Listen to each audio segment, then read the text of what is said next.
am Dr. Taylor, and you are listening to the Surviving Maine podcast. I am so excited to be talking to the third player voted out of Surviving Maine, Nick. Before we listen to the conversation I had with Nick, here are some of the things his fellow players had to say about Nick. And I definitely wanted to align with Nick, as he seemed like he was going to be kind of this level-headed alpha male type character that I definitely wanted on my side. And at one point he kind of nudged me and was like, "We're good, right?" And I was like, "Yeah, definitely we're good." So that was the original alliance I had already in that first walk. I just didn't want to be as loud as Nick. You look at our tribe, you see me, you see other people, and then you see Nick. He's a great guy. Great personality, but he talks a lot. And that's probably one of the reasons why, he was first to go. Me and Nick, at the time I wasn't aware of it, is that we knew the game more so, and we're openly talking about it than other players. Nick had just come off of Survivor Buffalo, and he was talking about winners and players and constantly referring to the idol. And Nick was also super obvious about searching for idols all night. He was walking around on his own and in the morning, and it was very clear. And at that point, I wasn't too worried about it, because I'm we don't know where this idol is. We're rarely at camp. Who's going to find it? And I just wasn't worried about Nick. And he just seemed to be this center point of chaos for that first vote. So we had this very good vibe going on until that first vote, and really until that morning when Nick started, 1, idol searching, 2, starting to throw out Jazzy's name, and 3, then telling everyone a slightly different story. But I was liking Nick because I'm oh, he gets why we're out here. And it's really surprised me, coming out of this experience, how many hidden super fans there were. And I was, after a certain point, I was no, we could vote out Patrick, and then what's the end game here? We're going to let Nick kind of rule by fear every vote. So we were we got to get him out.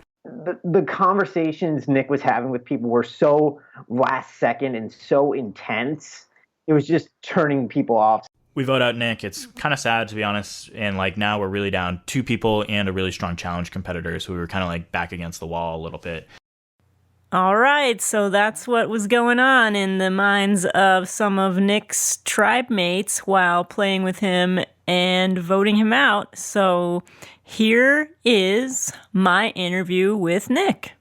Nick, thank you for talking to me today. Yeah, no problem. Sorry that you're talking to me in your car on your right after you get out of work. No worries. Okay, so what made you decide to apply for Surviving Maine in the first place? Well, honestly, I've always been fascinated with Survivor. I've entered into Survivor I don't know, every year since I knew it was out. Really? I could enter since I was 18. Yeah. Wow. I've always wanted to do stuff like it. And then my wife saw this on Facebook, and then I'm entering that, absolutely. So I kind of got, and I was lucky because where I entered with you guys, I also got put into Buffalo, New York one as well. And when did you do that one? That one I did in, because this one was in late May, early June, so that one was in April. Oh, so it was really back to back. Yeah. Did you do better in that one? Yeah, I did a lot better than that one. I was not very impressed with myself when I left off after the main one. So let's talk about that then. I want to know what did you first think about the other players on your tribe? What were your first thoughts when you saw them? Who did you want to work with, etc.? So my closest ally the whole time was Jess. Jess, honestly, me and her worked very well together pretty much the whole time. Even, I think, as I was leaving, I think she was the only one that did not write my name down when I did get voted out. I thought Cameron was, but me and Cameron just, I thought we were close throughout the whole thing, but Well, he wrote my name down, so either something swapped or he read the signs that I was going, and maybe he just saved himself that way. I don't know what happened there, but Yeah. honestly, it all started unraveling where I started really noticing some cracks in it.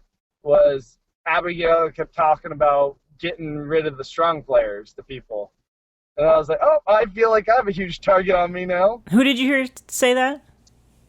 Patrick was telling me that was that Abigail was saying that she wanted to get rid of the strong players. Wait, who's Abigail? Jasmine? Jasmine, thank you. I don't know why I kept calling her Abigail. Yeah. Jasmine, thank you. Okay. Jazzy, yeah, there we go. Yeah. I don't know why I wanted to keep calling her Abigail, but yeah. See, this is why I don't do very well, apparently, because I can't keep people's names straight.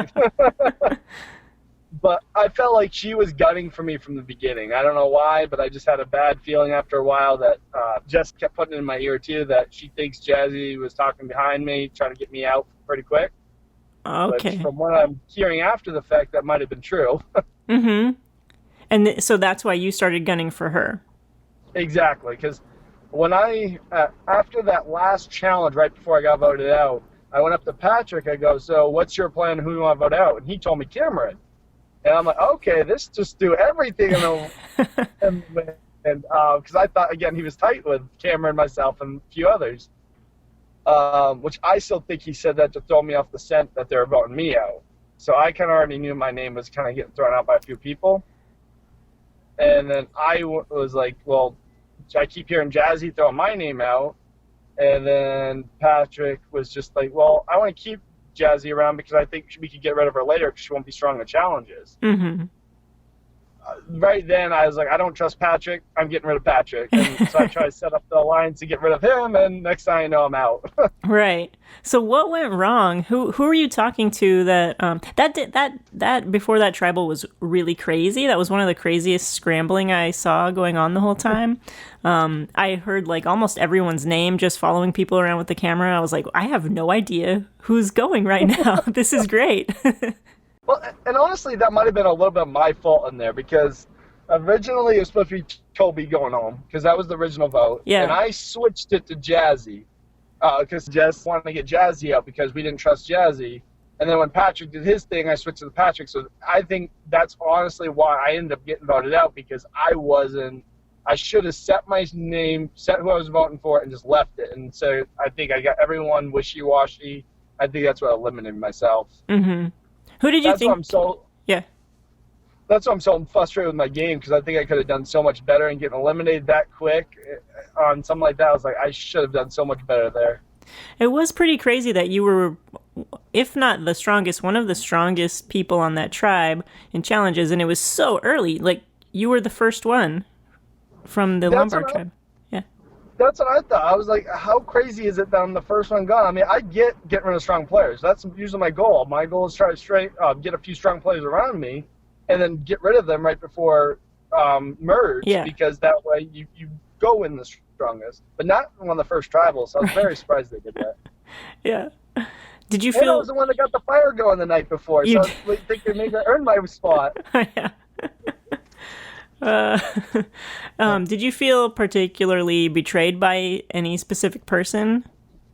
I think Cameron the most. Yeah. Because I thought me, Jess, and Cameron are the closest of any of my alliances. Like I said, I felt like Cameron was at that spot where I could see him flipping on me, but after talking to him a few times, I was just like, okay, maybe he won't. And to see only myself and Jess, because of course I got the papers back showing who everyone wrote down, basically. Yeah. And there's only 2 names for Patrick. I'm like, okay, that one hurts a little bit. Mm-hmm. I think I had so much confidence coming from the Buffalo one. I played a lot more talkative. Like down in Buffalo, I was a lot more quiet. I tried to keep a low demeanor, let people run. I tried to stay behind the scenes until I had to. This one, I kind of was like, I want to take control. I want to make sure we win some challenges, get out ahead early. But I think maybe I talked too much, and that kind of caused me to kind of get in the bad spot.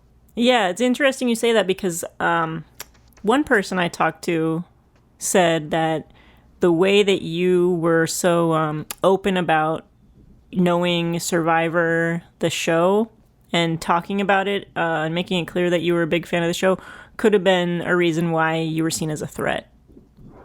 Makes sense. Do you regret the talking about it? I do, because that was one of the big things I told myself before I did the Buffalo one, was like, don't talk about it. Just let other people bring it up. And stay on the quiet side. And this time I was trying to lead people into conversations instead, and I think I was my own worst enemy this time. And I'll put it this way, every Maine one they do again, I'm putting my name in to try to get some redemption to get back in there. That's great. Just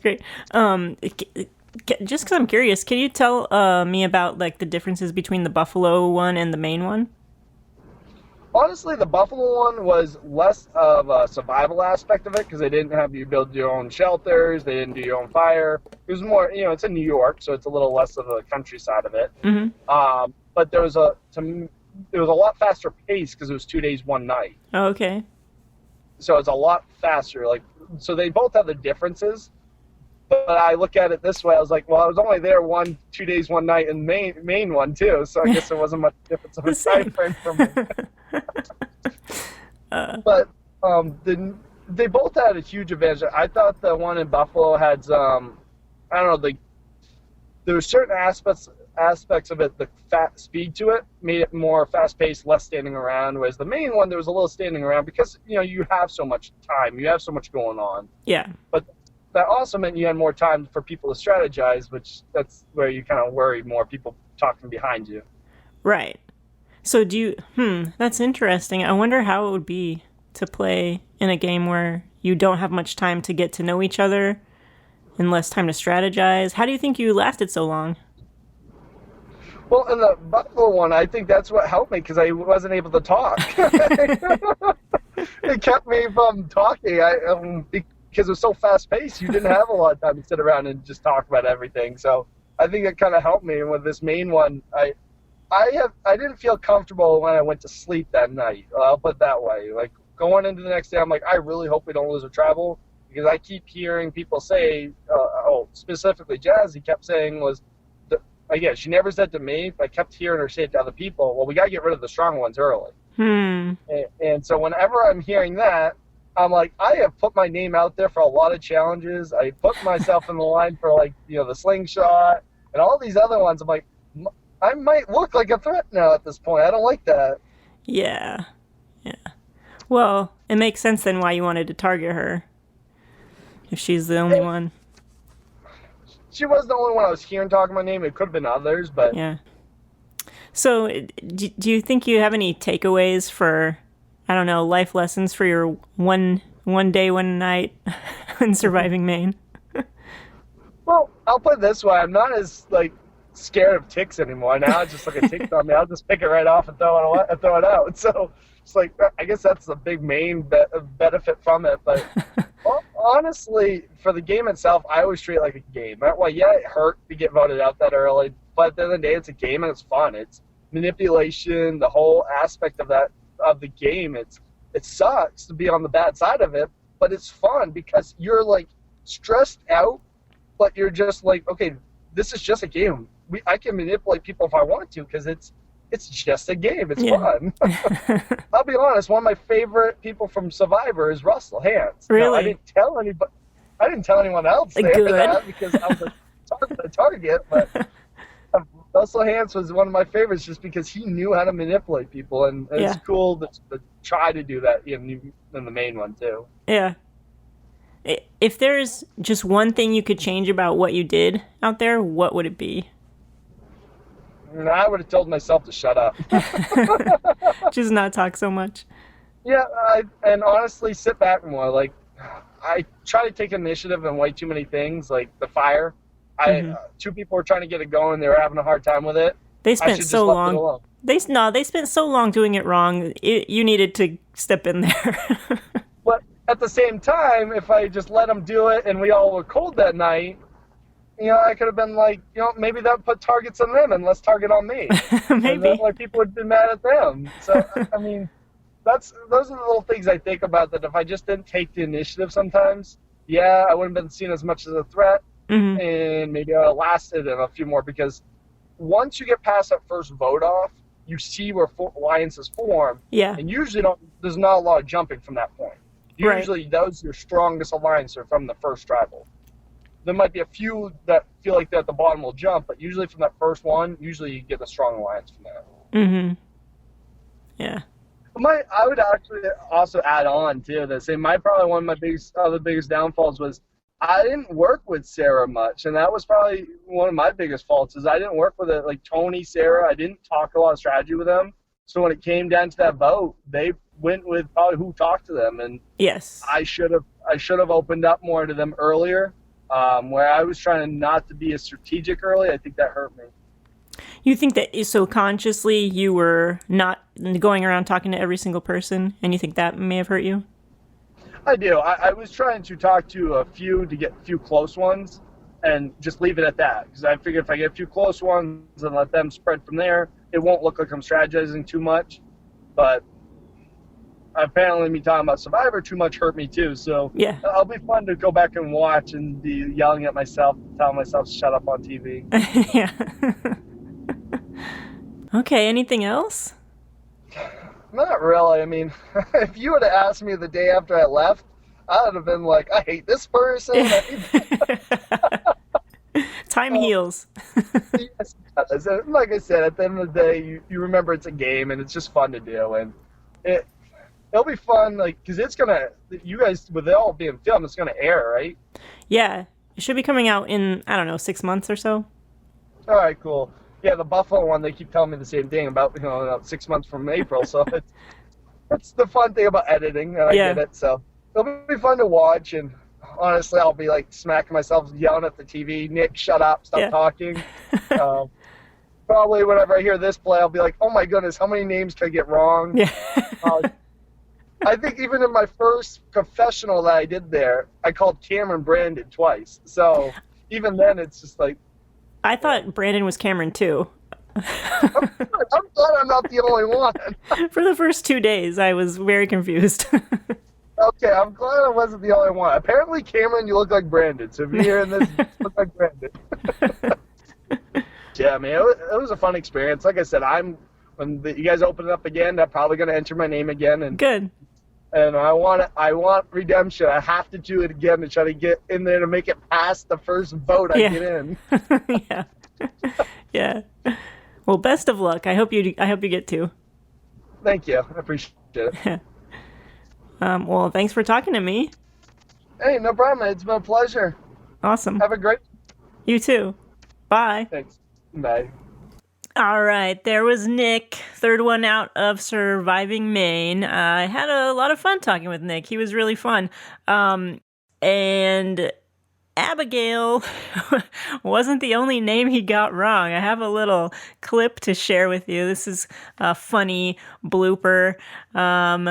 Nick got a really important name wrong. Throughout the entire interview, I had to edit in someone else's name quite a few times. It took a little bit longer to edit this podcast, even though it's the shortest one of the season. Here's let me play this for you.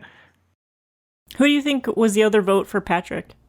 I think it was Sarah. Okay, so at this point, I'm very confused because I know Sarah voted Nick out. And so he had gotten Jazzy's name wrong. So I want to make sure. And Sarah, blonde Sarah, right? Yes. Okay, I want to make sure you have the names right still. Well, I hope that's her name. That would be bad if I got that one wrong. But closest alliance, yeah, I have no idea what her name is. And that's why he lost. Yes. So the entire interview, he's calling Jess Sarah, and the whole time I'm like, oh gosh, I don't want to make him feel stupid because I know Sarah had nothing to do with him the whole time. After we ended this interview, Nick texted me and was like, oh my God, I was calling Jess Sarah the entire time. So we actually went back and kind of went over a few things again so that I could edit Jess's name in, replace all the Sarahs with Jess. So you may have noticed some choppiness here and there. And so that is why. So Nick was a lot of fun and a very good sport. Great to talk with him. Next week we will have the 4th player voted out, and I can't wait for you to hear it. It was a great interview. Don't forget to like Surviving Maine on Facebook, and you can follow me on Twitter at MJT the PhD. Bye.